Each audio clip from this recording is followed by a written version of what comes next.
Hey guys, now today we're going to pile through the first review of the day. There's two, obviously, and the next one's John Wick Chapter 2. I'm going to split string them out.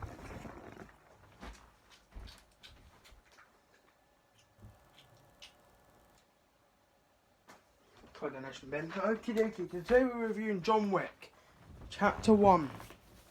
Came out in 2014, crime thriller film. It's an hour and 41 minutes. The film starts with news article, and we see the end of the film before the beginning, which I did not like. But then it builds up to this. So we then see John Wick's house and his last wish and picture of his wife, which shows the loss of his wife. Oh shit, I want to show my face in this with you, for fuck's sake.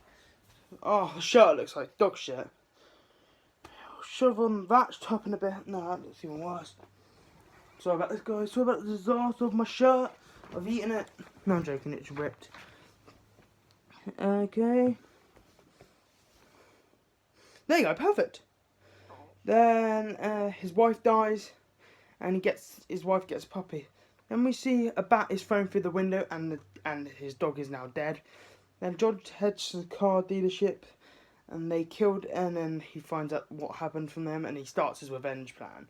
Then Joseph puts a $2 million bounty on John Wick.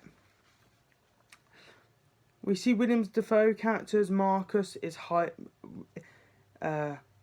he wants him to be the murderer.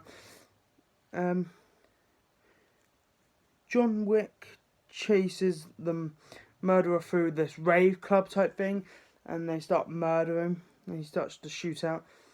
Also, let me tell you now, John Wick has the highest body count for headshots in any franchise. Really good franchise, in my opinion, as well.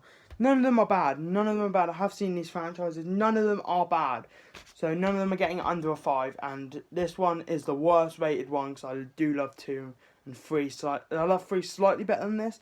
2 is my favourite, which means it's going to get a high review. Let's get back to the reviews. So then John then captures a female assassin, and then finds out that this guy, the Yosef's got a storage unit. John destroys everything in that storage unit and gets captured by Joseph. And John Wick gets helped by Marcus, and he escapes. Then John Wick, we get the iconic poster scene where he's walking through that fog after the kid basically, after the Joseph and all that. Then John Wick heads in car to see Marcus. John Wick then heads after Joseph's car, and guy tried to shoot John Wick but is KO'd. John Wick versus Joseph brawl.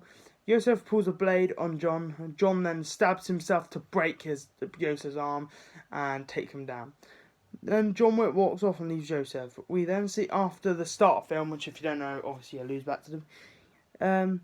John breaks into building and into the kennel. It's a kennel, and then heals himself and takes a new puppy, and they walk off happy after for part 2, which I'm really excited for. So I gave this film a 7.5 out of 10. I really liked this film. I really liked it, but it did have some flaws. I didn't like the way he just left Joseph. John Wick's just not a guy to leave any of his villains alive after 2 and 3. Just a heads up. And yeah. And also I just feel like it's just not as good.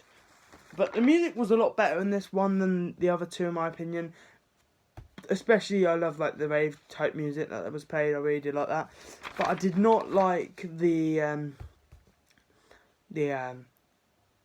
fact that if I can't get it out. I don't like the beginning part whether it shows what it does. I like the mystery to be built up, but it also did work in a good way at the end as they looted it back. That's why the point have gone back.